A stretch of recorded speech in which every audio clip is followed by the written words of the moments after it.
ఆషాఢ మాసం సందర్భంగా మన కాసం ఫ్యాషన్స్ కిలో చీరలు కొనండి, అరకిలో చీరలు ఉచితంగా పొందండి. ఈ కాంటెంపరీస్ తీసిన సినిమాలు చూస్తున్నారా? చూస్తున్నారు. How do you certify them అండి? ఏ సినిమా అయినా ఇప్పుడు వచ్చిన ఈ మధ్య తీస్తున్నారండి అందరూ, చాలా బాగున్నాయి. ఓకే, అన్నీ చాలా గుడ్ ఫిలిమ్స్. దసరా చాలా బాగున్నాయి. అవును, అంటే నాని మీ ఫ్రెండ్ కాబట్టి గబుక్కని దసరా అని చెప్పేసి. ఆబ్వియస్లీ నాని సినిమా నచ్చుతుంది. ఐఎమ్ బిగ్ బయాస్డ్ నాని అంటే. అదే వెల్ బయాస్డ్, బిగ్ బయాస్డ్ ఇక్కడ కాదు. అట్లీస్ట్ నానితో విరూపాక్ష చాలా విరూపాక్ష చాలా బాగా. బలగం, చిత్తకోట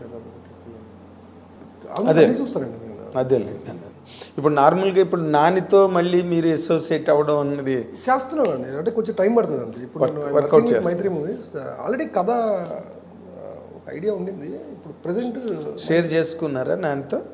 నానితో నేను ఏ కథని షేర్ చేసుకుంటాను. జనరల్ చేసేది చేసుకుంటాను. నాని ఫ్రెండ్.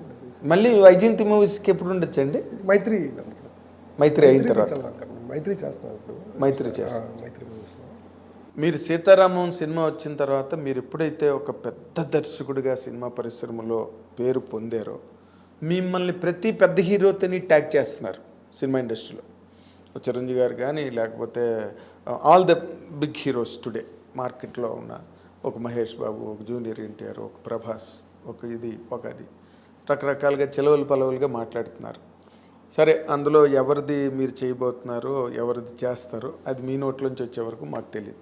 బట్ మాకు తెలిసినంత వరకు చిన్న ఉప్పు ప్రభాస్కి మీరు కథ చెప్పారు అన్నది ఒక్క పాయింట్ మాత్రం మేము విన్నాం.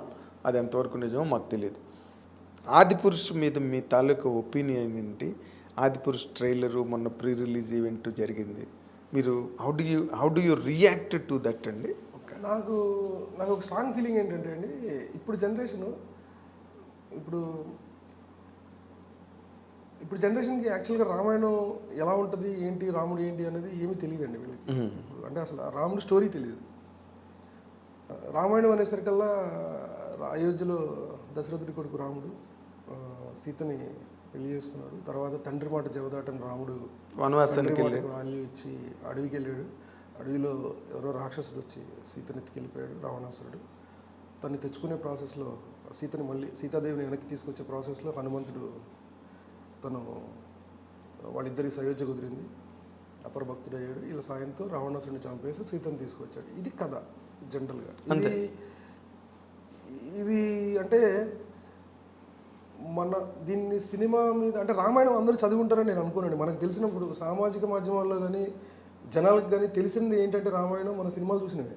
అంతే నాకు తెలిసి పుస్తకం తీసి రామాయణం చదివే జనరేషన్ అయితే ఇప్పుడు లేదన్న ఫీలింగ్. వాళ్ళంతా చాలా పెద్దవాళ్ళు, ఇప్పుడు తాతలు చదివి ఉంటారు, అంతే ఆ జనరేషన్ చదివి ఉంటారు. సో మనకి రామారావు గారు తీసిన రామాయణం తెలుసు, ఆ నాలెడ్జ్తో రామాయణం మాట్లాడతాం. మన ఇప్పుడున్న ఎవరైనా చాలా నార్మల్గా మాట్లాడుకుంటే. ఇప్పుడు జనరేషన్కి నాకు తెలిసి ఈ ఆదిపురుషే రామాయణం అవుతుందండి 100%. ఎందుకంటే ఎవరు చెప్పలేదు కదా మెయిన్ స్ట్రీమ్లో ఇప్పుడు దాకా ప్రాపర్గా. అవును, దట్టు అంత పర్సన్, అంత ఆరా ఉన్న ఒక పర్సన్ రాముడిగా ఒక కథ చెప్తున్నాడు అంటే డెఫినెట్గా ఏమవుతుందంటే ఇక్కడి నుంచి రామాయణం అనే కథ దీన్ని బేస్ చేసుకొని ఎప్పుడు ఉందండి ప్రాచుర్యం. ఈ జనరేషన్కి రీచ్లోకి వెళ్తుంది అంటే they will come to know అంతే. ఇప్పుడు ఇద్దరు కలిస్తే రాముడి గురించి ఎవరు మాట్లాడుకోరు జనరలీ. ఇప్పుడు బిఫోర్ ఆదిపురుష్ చూస్తే రామాయణం గురించి మాట్లాడుకునే ఇద్దరు ఉండరు, రాముడు హనుమంతుడు గురించి మాట్లాడుకునే ఇద్దరు కలిస్తే మాట్లాడుకోరు కదా జనరలీ. ఏం మాట్లాడతాం మన దాని ఏమంటారు, మిషన్ ఇంపాసిబుల్ ట్రైలర్ చూసేవాళ్ళు మాట్లాడతాం. ఫిల్మ్ ఇండస్ట్రీ పర్సన్స్ ఇద్దరు కలిస్తే, లేకపోతే ఇద్దరు ఫ్రెండ్స్ కలిస్తే వాళ్ళ ప్రోగ్రామ్స్ గురించి మాట్లాడుకుంటారు, ప్లాట్ఫామ్స్ గురించి మాట్లాడుకుంటారు. ఇంకా గట్టిగా మాట్లాడితే రేపు ఆదిపురుష్తో పాటు రిలీజ్ అవుతున్న ఫ్లాష్ గురించి మాట్లాడుకుంటారు. అది ఐ డోంట్ నో, నాకు తెలియదు అండి, అది ఫ్లాష్ తెలీదు. ఎలక్షన్స్ టైం వస్తే ఎలక్షన్స్ గురించి మాట్లాడుకుంటారు. ఇలా ఒక సీజనల్ డిస్కషన్ ఉంటుంది ప్రతి ఒక్కరికి. అవునండి. ఇప్పుడు ఏమైందంటే బికాస్ ఆఫ్ ఆదిపురుష్, ఇప్పుడు డిస్కషను ఆదిపురుష్ ప్రభాస్ గారి వల్ల రాముడు హనుమంతుడి దాకా వెళ్తుంది ఫస్ట్. దీనివల్ల ఏమవుతుందంటే ఒక చిన్న డిస్కషన్ ఉంటుంది, అంటే దిల్ త్రో దేర్ ఇంట్రెస్ట్. ఇది రామాయణం అనే ఒక మీడియం మీద ఫోకస్ వస్తుంది ఫస్ట్. దీని తర్వాత ఏం చేస్తారు, చూస్తారు, తర్వాత ఆర్టికల్స్ చదువుతారు, అట్లీస్ట్ ఫస్ట్ గూగుల్ చేస్తారు, ఇంకోటి చేస్తారు, ఒకటి తెలుసుకుంటారు ఫస్ట్. ఇప్పుడు ఎక్కడండి, ఇప్పుడు 18 years 19 years education, 18 years 19 years ఉన్న పిల్లలకి వాళ్ళు చదువుతున్న స్కూలింగ్కి వాళ్ళకి రామాయణం గురించి తెలిసే అవకాశం లేదంట నేను, ఛాన్సే లేదు.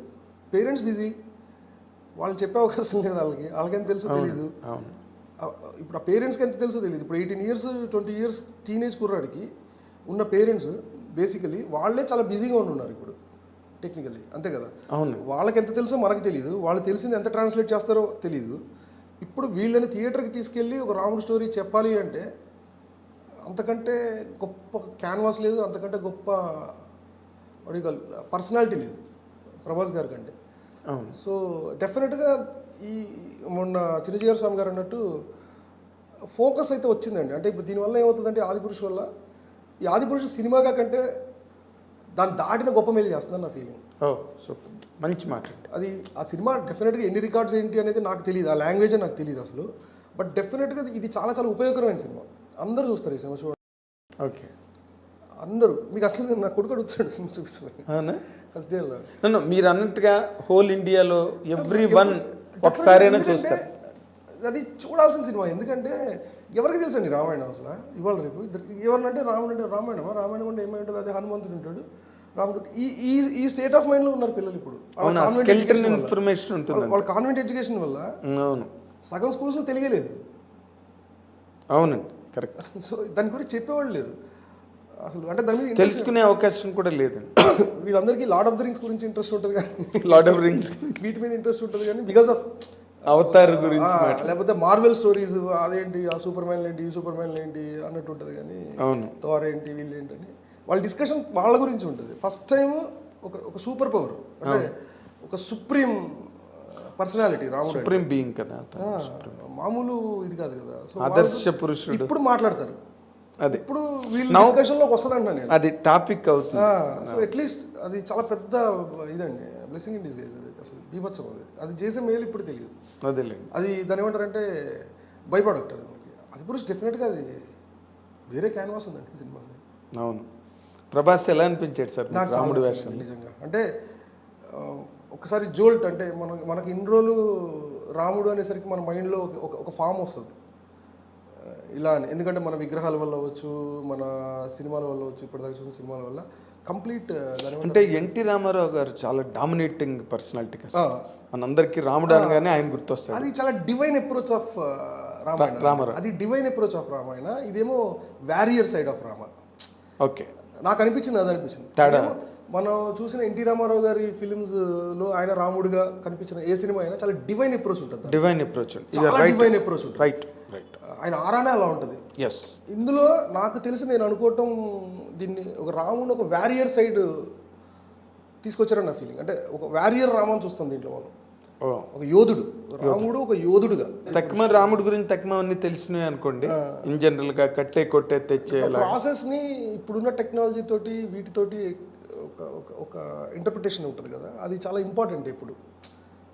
అంటే అది ఎలా జరిగింది అనడానికి ఒక క్యాన్వాస్లో కనపడుతుంది మనకి. ఇప్పుడు రాముడు రావణాసుడి మధ్యలో జరిగిన యుద్ధం, అది ఒక్కొక్క టైంలో ఒక్కొక్క ఎరాలో ఒక్కొక్కలాగా తీసుకుంటూ వచ్చారు అప్పుడున్న సపోర్ట్ సిస్టమ్ని బట్టి, ఫిలిమ్స్కి ట్రాన్స్లేట్ అయ్యే టైంలో, అంతే కదా. అంతే అంతే. ఇప్పుడున్న టెక్నాలజీకి ఒక వారియర్ రాముడిని ఎలా ఇంట్రడ్యూస్ చేయాలనేదానికి ఉన్న మెయిన్ ప్లాట్ఫామ్ ఆదిపురుషు అని నా ఫీలింగ్. నాకు అందుకే నచ్చింది, బాగా నచ్చింది నాకు. అది అదే ఎప్పుడు ఈ జనరేషన్ చాలా ఉపయోగం అండి, అది అవసరం. అది మీరు ఇందాక చెప్పింది బాగుంది. ఇంకోటి, అది మోర్ దెన్ సినిమా, దానివల్ల బాగా హెల్ప్ ఉంది సొసైటీకి చాలా అండి అన్నది. It will bring that spirit of Rama or Ramayanam into the consciousness of all public. ఏమవుతుందంటే ఈ సినిమా చూసిన తర్వాత at the age of 10 years ఉన్న ఒక పిల్లాడు అనుకుందాం, పేరెంట్స్ తోటి వెళ్ళాడు ఆ ఫిలింకి, అది సినిమాలాగా అర్థమైపోతుంది ఫస్ట్.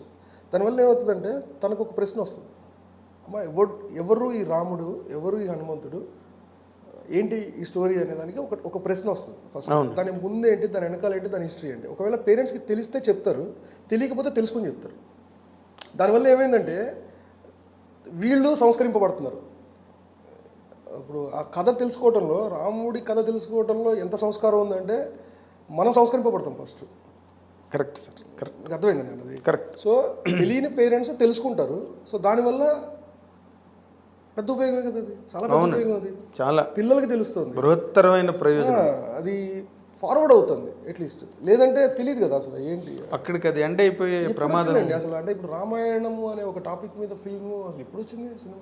ఎన్టీ రామారావుది లాస్ట్ ఫిల్మ్. అంటే రామానంద్ సాగర్ గారు వాళ్ళు అది ఓకే, చేశారు అనుకోండి, బట్ రామారావుది last film Srirama Pattabhishek. Point of discussion last Ramayanam something.